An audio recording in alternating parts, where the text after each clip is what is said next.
Assalamualaikum warahmatullahi wabarakatuh. Halo, selamat datang kembali di Waktu Sunyi. Terima kasih sudah kembali meluangkan waktu untuk hadir di sini. Semoga cerita kali ini bisa menemani kalian yang sedang beraktivitas dalam perjalanan, ataupun sekadar menjadi teman saat beristirahat maupun sebelum tidur. Sejak dahulu, gunung selalu menjadi tempat yang menyimpan banyak cerita dan misteri. Di berbagai daerah, masyarakat memiliki kepercayaan bahwa tidak semua tempat yang ada di gunung bisa dilihat oleh setiap orang. Ada yang menganggap cerita-cerita itu hanyalah mitos yang lahir dari imajinasi dan ketakutan. Namun ada pula yang memilih untuk menghormatinya karena percaya bahwa alam menyimpan banyak hal yang belum tentu dapat dijelaskan oleh logika manusia. Dalam cerita kali ini, 5 sahabat berangkat mendaki gunung dengan tujuan sederhana, menikmati waktu bersama dan menciptakan kenangan yang tak terlupakan. Namun, sebuah peristiwa yang sama sekali tidak mereka duga mengubah perjalanan itu menjadi pengalaman yang akan terus menghantui mereka sepanjang hidup. Lalu apa sebenarnya yang terjadi? Mari kita mulai ceritanya. Beberapa hari lagi, Rangga akan berulang tahun. Sudah menjadi kebiasaannya sejak beberapa tahun terakhir. Ia selalu menyempatkan diri mendaki gunung setiap kali memasuki usia yang baru. Bukan untuk mencari tantangan, bukan pula demi mengejar puncak. Baginya, berdiri di atas gunung saat matahari terbit selalu menjadi cara terbaik untuk mensyukuri kesempatan hidup yang masih diberikan.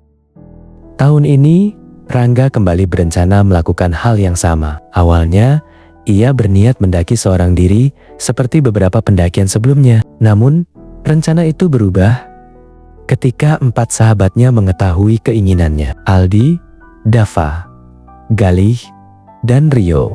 Tanpa banyak berpikir, mereka langsung memutuskan ikut menemani Rangga meskipun belum pernah mendaki sebelumnya. Mereka menganggap perjalanan itu sebagai hadiah ulang tahun yang paling berkesan. Rangga sebenarnya sempat ragu. Ia tahu mendaki gunung bukan sekadar berjalan menyusuri hutan. Dibutuhkan kondisi fisik yang baik, perlengkapan yang memadai, serta kesiapan menghadapi cuaca yang tidak selalu bisa diprediksi. Namun melihat semangat keempat sahabatnya, ia akhirnya bersedia menjadi penunjuk jalan selama perjalanan. Mereka pun memilih sebuah gunung yang jalurnya dikenal cukup ramah bagi pendaki pemula. Selama beberapa hari berikutnya, mereka mulai mempersiapkan segala keperluan, carrier, jaket, logistik, peralatan memasak, hingga perlengkapan darurat. Semuanya dipastikan tidak ada yang tertinggal. Tak terasa, hari yang mereka tunggu akhirnya tiba. Pagi itu, 5 sahabat tersebut berangkat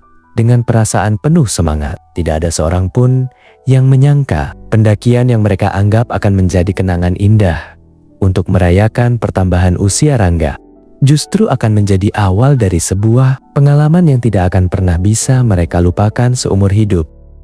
Pagi itu, langit masih tampak cerah ketika Rangga mengenakan carrier di punggungnya. Sebelum berangkat, ia berpamitan kepada kedua orang tuanya. Setelah memastikan tidak ada perlengkapan yang tertinggal, ia menyalakan motor dan mulai menuju kaki gunung yang telah mereka sepakati sebagai titik pertemuan. Perjalanan memakan waktu hampir 2 jam. Semakin mendekati kawasan pegunungan, udara terasa semakin sejuk. Pepohonan yang tumbuh di sepanjang jalan mulai menggantikan deretan bangunan yang sejak tadi memenuhi pemandangan. Sesampainya di area parkir base camp, Aldi sudah lebih dulu tiba. Tak lama kemudian, Dava, Galih, dan Rio menyusul satu persatu. Mereka saling menyapa sambil menurunkan carrier dari motor masing-masing. Rio tampak membawa carrier yang ukurannya paling besar. Melihat itu, Aldi langsung tersenyum geli. "Wah, isi tasmu apa saja, Rio? Berat banget kelihatannya." Rio hanya tertawa kecil. "Aku takut ada yang ketinggalan. Jadi, kubawa saja yang menurutku penting." Rangga menghampiri lalu membantu memeriksa isi carrier milik Rio. Ternyata ada beberapa barang yang sebenarnya tidak terlalu diperlukan untuk pendakian satu malam. Dengan sabar, Rangga menjelaskan barang mana yang sebaiknya ditinggalkan agar beban Rio tidak terlalu berat. Rio mengangguk sambil tersenyum. Untung ada kamu, kalau enggak, mungkin aku benar-benar bawa satu lemari ke atas gunung. Candaan itu membuat mereka semua tertawa. Setelah semuanya siap, mereka menuju meja registrasi. Data pendakian diperiksa satu persatu. Jumlah anggota dipastikan lengkap. Setelah proses administrasi selesai, mereka mengenakan kembali carrier masing-masing. Saat hendak menuju gerbang pendakian, seorang penjaga base camp yang sejak tadi memperhatikan mereka melangkah mendekat. Usianya sekitar 60 tahun. Wajahnya terlihat ramah, tetapi sorot matanya tampak serius. Sudah pernah naik gunung ini sebelumnya? Tanyanya kepada Rangga. Rangga mengangguk pelan. Sudah beberapa kali, Pak. Penjaga itu tersenyum tipis. Bagus, berarti sudah mengenal jalurnya. Tapi jangan pernah merasa terlalu hafal dengan gunung, karena gunung bisa berubah kapan saja. Kalau nanti kabut turun, jangan memaksakan perjalanan. Lebih baik berhenti sebentar daripada mengambil risiko. Rangga mengangguk penuh hormat. Baik, Pak, terima kasih atas pesannya. Sebelum berangkat, mereka menyempatkan diri berfoto bersama di depan papan penunjuk jalur pendakian. Rio diam-diam mengeluarkan sebuah lilin ulang tahun kecil dari dalam sakunya. Ia memperlihatkannya kepada Aldi, Dava, dan Galih. Ketiganya tersenyum sambil mengangguk pelan. Mereka sepakat merahasiakan kejutan itu sampai tiba di puncak nanti. Tak lama kemudian, Rangga mengajak semuanya mulai berjalan. Satu persatu mereka melangkahkan kaki melewati gerbang pendakian. Udara pagi terasa begitu segar. Sinar matahari masih menembus celah-celah pepohonan. Suara burung terdengar bersahutan dari berbagai arah. Di awal perjalanan, jalur masih cukup landai, sehingga mereka dapat berjalan sambil mengobrol. Sesekali, mereka berpapasan dengan pendaki lain yang baru turun gunung. Mereka saling menyapa sebelum kembali melanjutkan perjalanan. Suasana sepanjang jalur masih dipenuhi tawa dan candaan. Bagi Aldi, Dava, Galih, dan Rio, ini adalah pengalaman pertama mereka mendaki gunung. Sementara bagi Rangga, perjalanan ini terasa seperti pendakian-pendakian yang pernah ia lakukan sebelumnya. Semakin jauh mereka melangkah, jalur pendakian mulai berubah. Tanah yang semula landai perlahan menjadi lebih menanjak. Akar-akar pohon melintang di beberapa bagian jalan setapak. Sesekali Rangga mengingatkan teman-temannya agar melangkah lebih pelan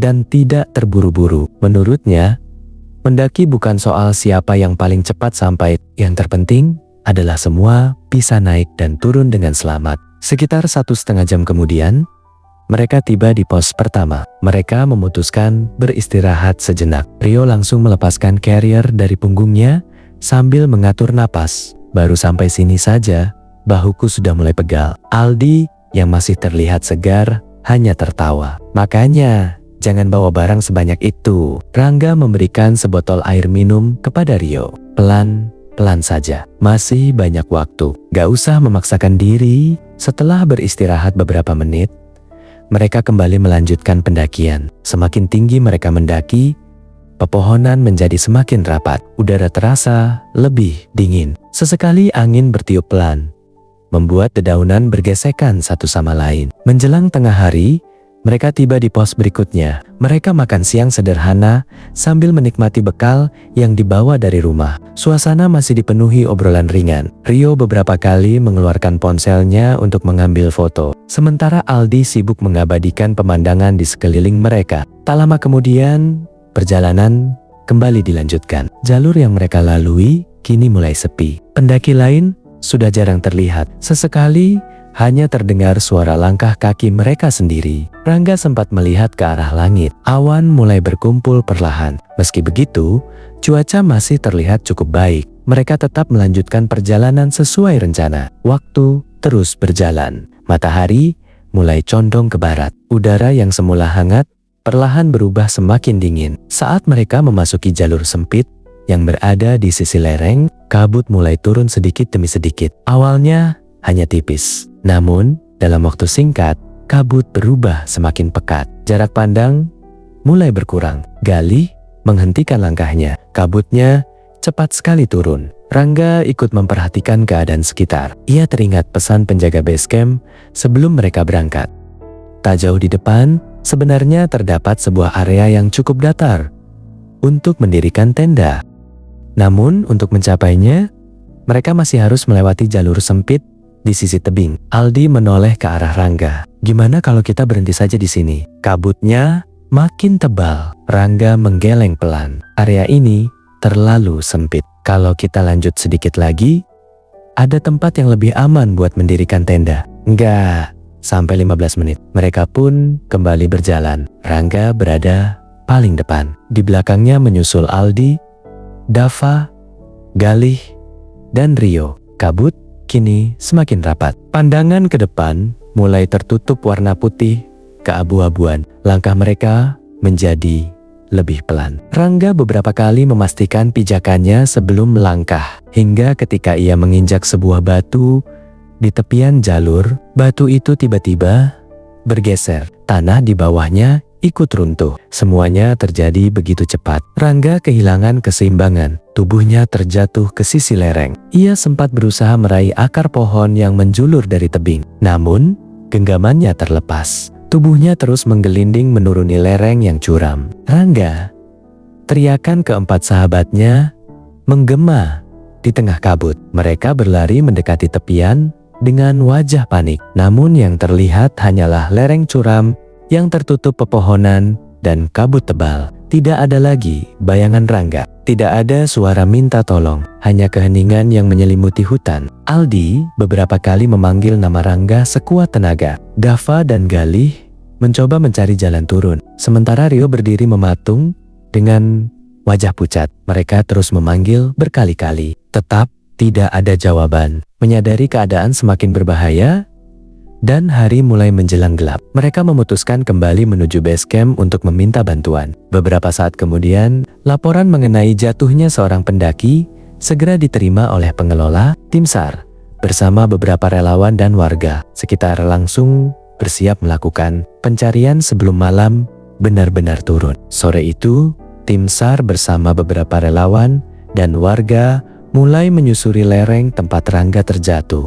Kabut yang semakin tebal membuat proses pencarian berjalan jauh lebih sulit. Aldi, Dava, Galih, dan Rio hanya bisa menunggu dengan wajah penuh kecemasan. Tak seorang pun berani membayangkan bagaimana keadaan sahabat mereka. Sementara itu, Rangga perlahan membuka matanya. Pandangannya masih buram. Butuh beberapa saat hingga ia benar-benar sadar. Hal pertama yang terlintas di pikirannya adalah saat tanah di bawah kakinya runtuh. Ia ingat tubuhnya terus menggelinding menuruni lereng. Lalu, semuanya gelap. Refleks, Rangga langsung memeriksa tubuhnya. Tangannya utuh. Kakinya tidak terluka. Tidak ada darah. Tidak ada rasa nyeri sedikit pun. Ia mengernyit bingung. Bukankah seharusnya ia terluka parah? Setelah jatuh sejauh itu, perlahan ia duduk. Barulah ia menyadari dirinya sedang berada di dalam sebuah rumah kayu tua. Rumah itu sederhana. Dindingnya terbuat dari papan yang telah kusam dimakan usia. Di sudut ruangan, hanya ada sebuah meja kecil, sebuah kursi kayu, dan dipan tempat ia terbangun. Tidak ada seorang pun di dalam rumah. Suasananya begitu sunyi, hingga suara napasnya sendiri terdengar jelas. Rangga berdiri. Ia kembali memastikan seluruh tubuhnya benar-benar tidak ada yang terasa sakit. Perasaan bingung mulai berubah menjadi tidak tenang. Dengan langkah perlahan, ia berjalan menuju pintu rumah yang terbuka. Begitu keluar, tubuhnya langsung terdiam. Di hadapannya terbentang sebuah kampung yang belum pernah ia lihat sebelumnya. Rumah-rumah kayu tua berdiri berjajar di sepanjang jalan tanah. Bentuknya hampir sama, usang, sepi. Namun, semuanya masih berdiri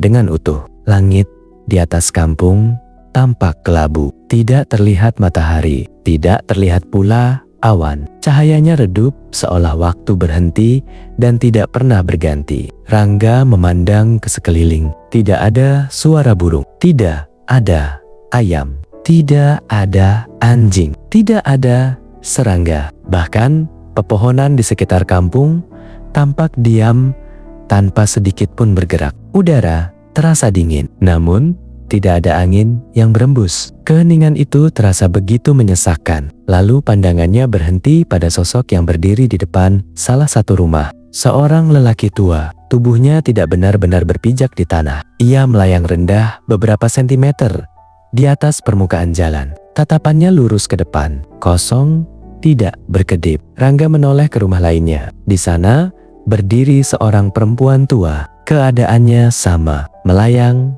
diam, tatapan kosong. Di rumah berikutnya ada seorang anak kecil, lalu seorang ibu yang menggendong bayi, seorang pemuda, seorang gadis remaja. Semuanya hanya diam, tidak saling berbicara, tidak saling memandang, tidak melakukan apapun. Mereka hanya berdiri di depan rumah masing-masing. Rangga memberanikan diri mendekati lelaki tua itu. "Pak, maaf, ini kampung apa ya?" Lelaki itu tidak menjawab. Tatapannya tetap lurus, seolah tidak mendengar suara Rangga. Rangga mencoba bertanya kepada penghuni lainnya. Hasilnya sama. Tidak ada jawaban, tidak ada gerakan, tidak ada ekspresi. Saat ia hendak berbalik, seluruh penghuni kampung itu perlahan menggerakkan kepala mereka serempak. Kini semua mata yang kosong itu menatap lurus ke arah Rangga. Tidak berkedip, tidak bersuara. Jantung Rangga langsung berdegup semakin cepat. Tanpa sadar, ia mundur beberapa langkah. Tatapan puluhan sosok itu terus mengikutinya. Tiba-tiba terdengar suara pelan dari belakang. "Akhirnya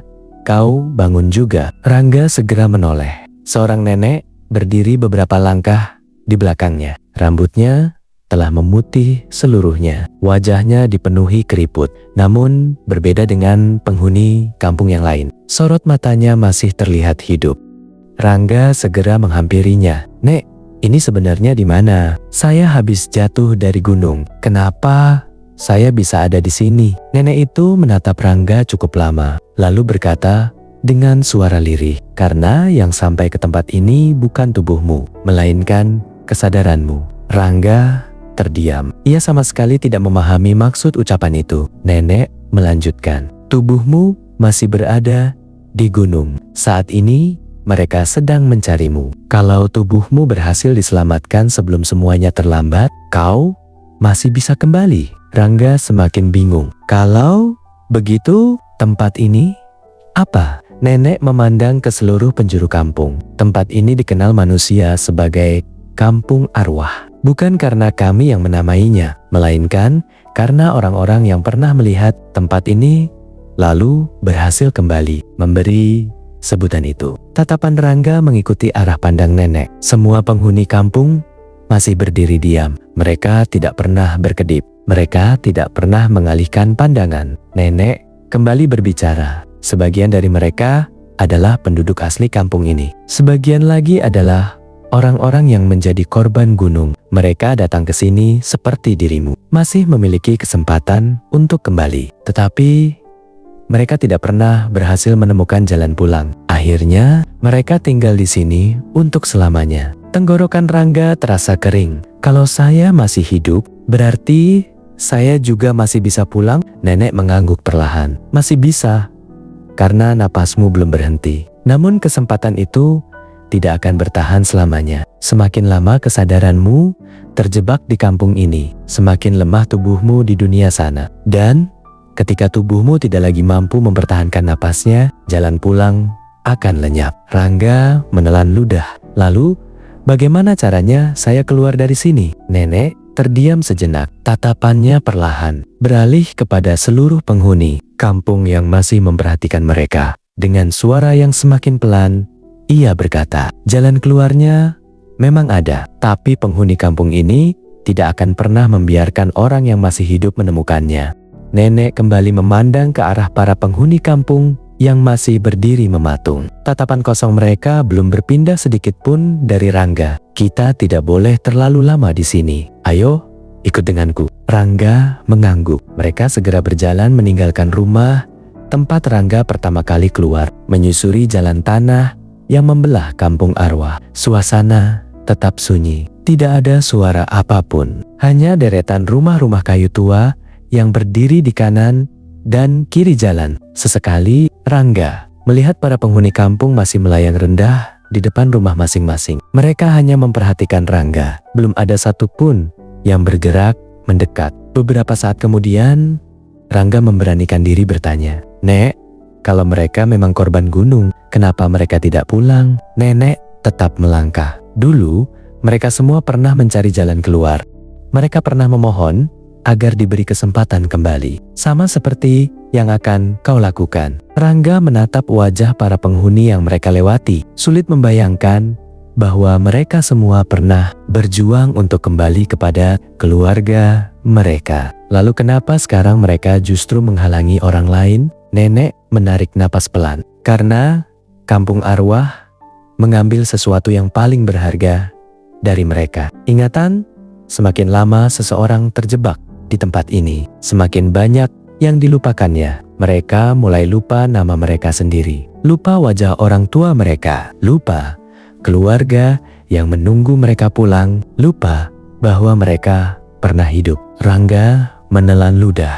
Kalau semua itu sudah hilang, apa yang tersisa? Nenek menjawab tanpa menoleh, hanya keinginan untuk mempertahankan kampung ini. Mereka percaya tidak boleh ada seorang pun yang keluar. Karena itulah mereka akan selalu memburu orang yang masih hidup. Rangga merasakan dadanya semakin sesak. Berarti kalau saya gagal keluar, saya juga akan menjadi seperti mereka. Nenek mengangguk pelan. Tubuhmu masih bertahan di dunia sana. Tetapi kalau waktumu habis, kau akan tinggal di sini. Dan perlahan kau juga akan melupakan semua yang pernah kau miliki. Rangga langsung teringat kedua orang tuanya. Ia membayangkan wajah sahabat-sahabatnya, membayangkan semua kenangan yang pernah ia jalani. Ia tidak sanggup jika semua itu harus hilang. Beberapa langkah kemudian, Rangga kembali bertanya, "Nek, kenapa nenek mau membantu saya?" Nenek terdiam cukup lama. Tatapannya lurus ke depan. Akhirnya ia berkata pelan, "Karena aku masih mengingat seseorang yang menungguku pulang." Hanya itu yang diucapkan nenek. Namun, kalimat singkat itu sudah cukup membuat Rangga memahami bahwa nenek belum sepenuhnya kehilangan dirinya. Mereka terus berjalan melewati gang demi gang. Semakin jauh mereka melangkah, rumah-rumah mulai terlihat semakin jarang. Di ujung jalan, kabut tipis perlahan bergerak menyingkap sesuatu. Nenek menghentikan langkahnya. Ia mengangkat tangannya ke depan. "Lihat,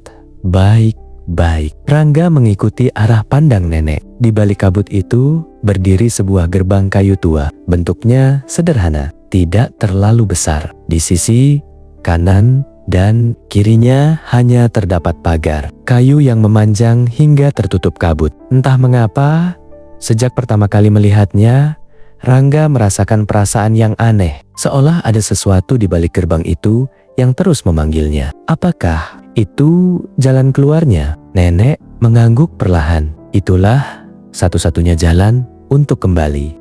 Namun, kau belum bisa melewatinya sekarang. Rangga mengernyit. Kenapa? Karena mereka belum sepenuhnya menyadari keberadaanmu. Kalau kau mencoba sekarang, mereka akan menghentikanmu sebelum kau sempat menyentuh gerbang itu. Rangga memandang kembali ke arah gerbang kayu tersebut. Harapan untuk pulang akhirnya mulai terlihat. Namun, bersamaan dengan itu, perasaan tidak tenang di dalam dadanya justru semakin kuat. Rangga masih berdiri menatap gerbang kayu tua itu. Perkataan nenek terus terngiang di dalam pikirannya. Gerbang itu memang terlihat sederhana. Namun, entah mengapa, ia merasakan sesuatu yang tidak mampu dijelaskan. Seolah hanya dengan melewatinya, ia bisa kembali ke tempat asalnya. Nenek kemudian mengajak Rangga menjauh dari gerbang. "Belum saatnya, kita harus pergi dari sini." Rangga mengangguk. Mereka kembali berjalan menyusuri jalan kampung. Namun suasana kini jauh berbeda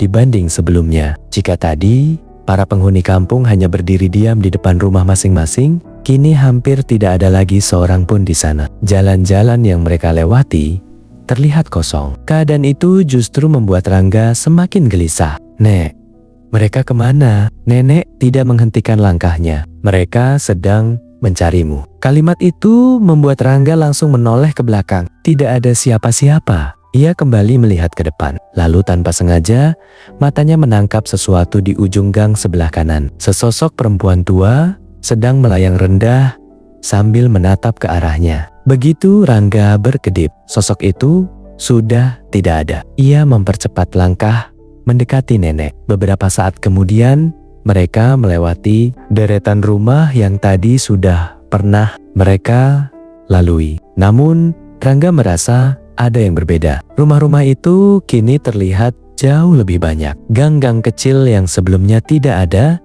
kini bermunculan di kanan dan kiri. Semakin lama mereka berjalan, kampung itu terasa semakin luas. Rangga mulai kehilangan arah. Ia sudah tidak tahu dari mana tadi mereka datang. Nenek akhirnya berhenti di depan sebuah rumah tua. "Masuklah, cepat." Rangga menurut. Begitu mereka masuk, nenek segera menutup pintu kayu rumah itu. Di dalam rumah hanya ada sebuah lampu minyak yang menyala redup. Rangga memandang ke arah jendela. Perlahan, satu persatu, penghuni kampung mulai melintas di depan rumah. Mereka tetap melayang rendah. Tatapan mereka mengarah ke segala penjuru, seolah sedang mencari seseorang. Rangga menahan napas. Apakah mereka sedang mencari saya? Nenek mengangguk pelan. Mereka tahu ada orang hidup di kampung ini, dan mereka tidak akan berhenti sampai menemukanmu. Rangga merasakan tenggorokannya mulai kering. Beberapa saat kemudian, nenek berdiri. Mereka sudah pergi. Kita harus melanjutkan perjalanan. Rangga mengikuti nenek keluar rumah. Namun, baru beberapa langkah berjalan, ia kembali melihat sumur tua yang tadi sempat mereka lewati. Padahal menurut ingatannya, mereka sudah berjalan cukup jauh. "Nek, bukankah kita sudah melewati tempat ini?" Nenek menghela napas panjang. "Kampung ini mulai memutar jalan untukmu. Semakin dekat kesempatanmu pulang, semakin keras kampung ini berusaha membuatmu tersesat." Mereka terus berjalan. Tidak lama kemudian, Rangga kembali melihat rumah tempat dirinya pertama kali terbangun. Ia langsung menghentikan langkah. "Rumah itu, saya bangun di sana." Nenek memandang rumah tersebut. "Berarti kita kembali lagi?" Rangga mulai putus asa. "Dari tadi kita hanya berputar-putar. Bagaimana saya bisa menemukan jalan keluar kalau kampung ini terus berubah?" Nenek menatap Rangga dengan tenang. "Jangan biarkan rasa takut menguasaimu. Itulah yang diinginkan kampung ini. Kalau kau mulai menyerah, kau tidak akan pernah menemukan gerbang itu lagi." Belum sempat Rangga menjawab, tatapannya tertuju ke arah jalan di depan. Puluhan penghuni kampung kini berdiri memenuhi jalan. Mereka tidak bergerak, tidak berbicara, hanya menatap lurus ke arah Rangga. Jumlah mereka jauh lebih banyak dibanding sebelumnya. Jalan yang hendak mereka lewati kini benar-benar tertutup. Rangga perlahan mundur. Nenek menggenggam pergelangan tangannya. "Jangan melihat mereka terlalu lama. Ikut aku." Nenek mengajak Rangga berbelok memasuki sebuah gang sempit. Mereka berjalan semakin cepat. Namun setiap kali keluar dari sebuah gang, selalu ada kelompok penghuni kampung lain yang telah menunggu. Seolah mereka mengetahui setiap langkah yang diambil Rangga. Napas Rangga mulai memburu. Untuk pertama kalinya, ia benar-benar merasa bahwa seluruh kampung itu sedang memburunya. Di saat yang sama, di lereng gunung, tim SAR terus menandu tubuh Rangga menuruni jalur yang licin. Seorang relawan berkali-kali memeriksa denyut nadinya. Napas Rangga masih ada, namun kondisinya terus melemah. Teman-temannya hanya bisa berjalan di belakang tandu dengan wajah penuh harap. Mereka terus memanggil nama Rangga, berharap sahabat mereka segera membuka mata. Sementara di kampung arwah, nenek menghentikan langkah. Wajahnya berubah semakin serius. Ia menatap ke arah langit yang sejak tadi selalu kelabu. "Waktumu semakin sedikit." Mereka juga sudah mengetahuinya. Rangga mengikuti arah pandang nenek. Dari seluruh sudut kampung, para penghuni mulai bermunculan. Mereka melayang rendah tanpa suara, perlahan namun pasti mengepung setiap jalan yang masih terbuka. Kini hampir tidak ada lagi tempat bagi Rangga untuk melarikan diri.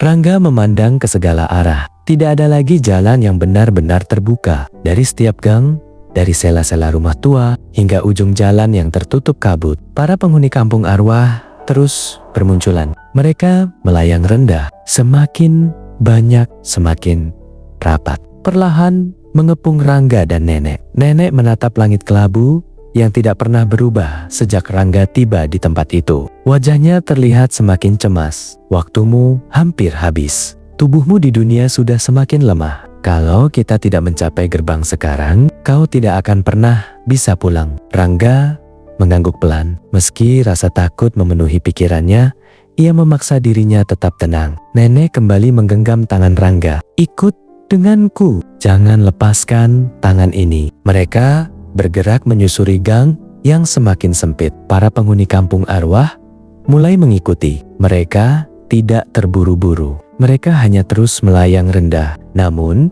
jumlah mereka semakin banyak. Setiap kali Rangga menoleh ke belakang, barisan mereka semakin dekat. Beberapa saat kemudian, gerbang kayu tua itu kembali terlihat. Jaraknya tidak terlalu jauh. Rangga merasakan harapan kembali muncul. Namun, harapan itu seketika sirna. Puluhan penghuni kampung arwah telah memenuhi jalan menuju gerbang. Mereka berdiri berlapis-lapis. Tatapan kosong mereka seluruhnya tertuju kepada Rangga. Tidak ada celah sedikit pun untuk dilewati. Rangga menggenggam tangan nenek semakin erat. Kita tidak bisa lewat. Masih ada satu cara, jawab nenek pelan. Nenek perlahan melepaskan genggaman tangan Rangga. Tatapannya berubah sangat tenang. Apapun yang terjadi nanti, jangan berhenti berlari. Rangga menggeleng.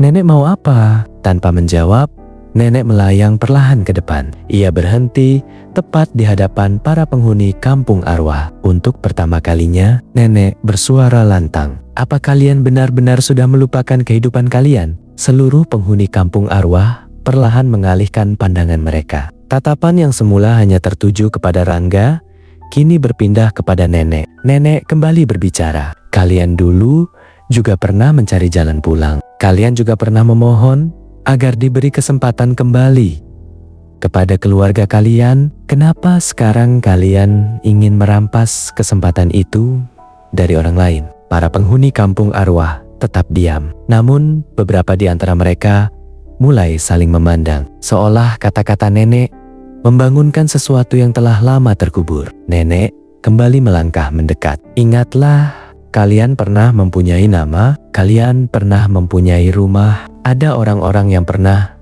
menunggu kalian pulang untuk beberapa saat. Seluruh kampung arwah benar-benar terdiam. Tatapan kosong para penghuni mulai berubah. Sebagian terlihat kebingungan. Sebagian lagi perlahan menundukkan kepala.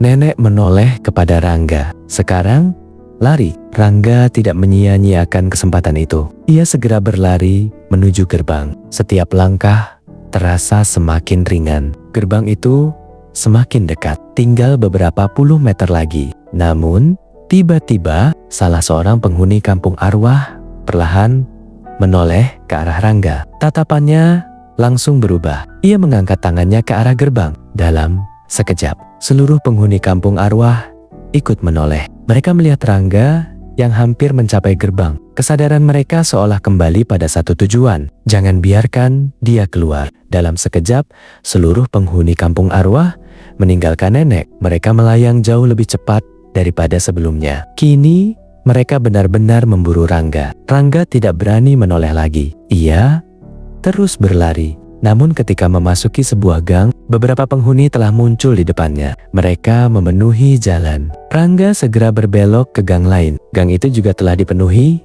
para penghuni. Ia kembali berlari ke arah berbeda. Namun, kemanapun ia pergi, mereka selalu lebih dulu berada di sana. Seolah seluruh kampung arwah mengetahui setiap langkahnya. Rangga mulai kehilangan arah. Gerbang yang tadi terlihat jelas kini menghilang di balik deretan rumah tua. Dadanya mulai dipenuhi keputusasaan. Saat itulah suara nenek kembali terdengar dari kejauhan. Jangan ikuti kampungnya. Ingat gerbangnya. Rangga memejamkan mata sejenak. Ia mengingat letak gerbang saat terakhir melihatnya. Lalu ia berlari lurus tanpa memedulikan jalan yang terus berubah. Ia menerobos sebuah halaman rumah, melompati pagar kayu yang telah lapuk, keluar melalui halaman belakang. Begitu tiba di jalan berikutnya, gerbang kayu itu kembali terlihat. Jaraknya kini tinggal beberapa langkah. Rangga mengerahkan seluruh tenaganya. Namun,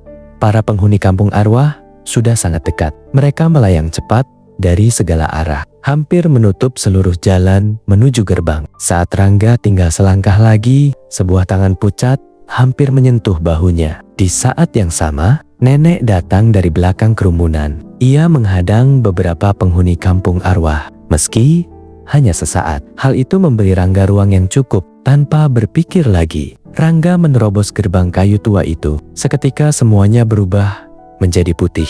Rangga membuka matanya sambil menarik napas panjang. Pandangan di atasnya adalah langit sore yang mulai gelap. Suara orang-orang perlahan memenuhi pendengarannya. Syukurlah dia sadar. Rangga berkedip beberapa kali. Wajah Aldi, Dava, Galih, dan Rio tampak berdiri di sekelilingnya. Beberapa anggota tim SAR dan petugas medis juga terlihat mengembuskan napas lega. Rangga mencoba bangun, namun tubuhnya terasa sangat lemah. Seorang petugas segera menahannya. Jangan dipaksa, kamu sudah selamat. Rangga hanya mengangguk pelan saat tandunya mulai dibawa menuju ambulans. Ia tanpa sadar menoleh ke arah lereng gunung yang masih diselimuti kabut. Di balik kabut itu, sesaat ia melihat seorang nenek berdiri seorang diri. Nenek itu tersenyum tipis, lalu perlahan mengangkat tangannya, seolah mengucapkan selamat tinggal. Beberapa detik kemudian, kabut kembali menutup lereng gunung, dan sosok nenek itu menghilang. Rangga tidak pernah lagi melihatnya, namun ia tahu kalau bukan karena nenek itu, namanya mungkin sudah menjadi salah satu penghuni kampung arwah yang selamanya menunggu orang hidup berikutnya datang. Beberapa hari kemudian, kondisi Rangga mulai berangsur pulih. Dokter mengatakan ia mengalami benturan cukup keras di bagian kepala dan sempat tidak sadarkan diri selama beberapa jam. Menurut tim SAR, saat ditemukan, tubuh Rangga berada di dasar lereng yang cukup curam. Keadaannya sangat lemah. Denyut nadinya terus menurun selama proses evakuasi. Bahkan beberapa relawan sempat khawatir ia tidak akan bertahan hingga tiba di rumah sakit. Namun, Rangga tahu apa yang dialaminya selama tidak sadarkan diri bukanlah sekadar mimpi. Semuanya terasa terlalu nyata. Beberapa hari setelah diizinkan pulang, Aldi, Dava, Galih, dan Rio datang menjenguknya. Mereka kembali membicarakan kejadian di gunung hari itu. Galih menggeleng pelan. Sampai sekarang, aku masih gak habis pikir. Padahal, waktu itu kita benar-benar melihat kamu jatuh. Kita kira kamu sudah gak mungkin selamat. Rio menambahkan, tim SAR bilang posisi kamu ditemukan jauh dari jalur pendakian. Anehnya, tubuhmu tidak mengalami luka separah yang mereka perkirakan. Rangga hanya terdiam. Ia tidak menceritakan semua yang dialaminya tentang kampung arwah, tentang gerbang kayu tua, maupun tentang seorang nenek yang telah menyelamatkan hidupnya. Bukan karena ia takut tidak dipercaya, tetapi karena ia sendiri tidak mampu menjelaskan semua itu. Beberapa minggu kemudian, Rangga kembali mendatangi base camp gunung tersebut. Bukan untuk mendaki, melainkan untuk menemui penjaga base camp yang dulu sempat mengingatkan mereka agar selalu berhati-hati selama pendakian. Setelah mendengar cerita Rangga, lelaki tua itu terdiam cukup lama. Tatapannya kemudian mengarah ke punggung gunung yang berdiri kokoh di kejauhan. Pelan-pelan, ia mengembuskan napas. Sudah puluhan tahun, aku menjaga base camp ini. Sesekali memang ada pendaki yang selamat setelah sempat dinyatakan hilang. Sebagian dari mereka datang kembali seperti kamu. Mereka menceritakan tempat yang sama. Sebuah kampung tua, rumah kayu, langit yang selalu kelabu, dan penghuni yang tidak pernah berjalan. Rangga langsung menatap penjaga base camp itu. Berarti saya bukan satu-satunya? Lelaki itu menggeleng. Tidak, tapi mereka yang berhasil kembali jumlahnya sangat sedikit. Sebagian besar tidak pernah ditemukan lagi. Kalaupun ditemukan, mereka sudah tidak bernyawa. Suasana kembali hening. Penjaga base camp kembali berbicara. Aku tidak tahu apakah tempat itu benar-benar ada atau hanya sebuah batas antara hidup dan mati. Yang jelas, gunung selalu menyimpan rahasia yang tidak semuanya bisa dijelaskan manusia. Rangga mengangguk pelan. Sebelum pulang, ia sempat menoleh sekali lagi ke arah puncak gunung yang tertutup kabut. Entah mengapa di dalam hatinya muncul satu harapan. Semoga nenek itu suatu hari nanti tidak lagi sendirian menjaga seseorang yang sedang berjuang untuk kembali. Demikianlah kisah tentang seorang pendaki yang tanpa sadar memasuki kampung arwah. Setelah terjatuh ke dalam jurang saat mendaki gunung, mungkin batas antara hidup dan mati tidak selalu seperti yang selama ini kita bayangkan. Bisa jadi ada tempat-tempat yang tidak pernah tercatat di peta, namun menjadi persinggahan bagi mereka yang sedang berada di ambang kehidupan. Kita tidak pernah benar-benar tahu mengapa ada orang yang berhasil kembali setelah dinyatakan hilang, sementara yang lain tidak pernah ditemukan atau ditemukan ketika semuanya sudah terlambat. Sebagian orang mungkin menganggap kisah ini hanyalah fiksi atau sekadar mitos yang berkembang di kalangan pendaki. Namun, bagi mereka yang pernah mengalami kejadian-kejadian aneh di gunung, ada kalanya logika tidak mampu menjelaskan semua yang terjadi. Karena itulah, ketika berada di alam bebas, tidak ada salahnya untuk selalu menghormati tempat yang kita datangi, mematuhi setiap aturan yang berlaku, dan tidak mengabaikan firasat yang mungkin sedang berusaha memperingatkan kita. Tuliskan pendapat kalian tentang cerita kali ini di kolom komentar. Dan jika kalian pernah mengalami kejadian horor saat mendaki gunung, atau memiliki kisah menyeramkan dari teman, keluarga, maupun orang terdekat, kalian juga boleh membagikannya di kolom komentar. Siapa tahu pengalaman tersebut bisa menjadi inspirasi untuk kisah-kisah berikutnya di waktu sunyi. Jika kalian menyukai cerita horor seperti ini, jangan lupa untuk like, subscribe, dan aktifkan lonceng notifikasi agar tidak ketinggalan kisah-kisah menyeramkan lainnya. Dan jika menurut kalian cerita ini menarik, bagikan juga video ini kepada teman, sahabat, atau keluarga kalian. Terima kasih sudah menemani saya hingga akhir cerita. Sampai jumpa di kisah berikutnya. Assalamualaikum warahmatullahi wabarakatuh.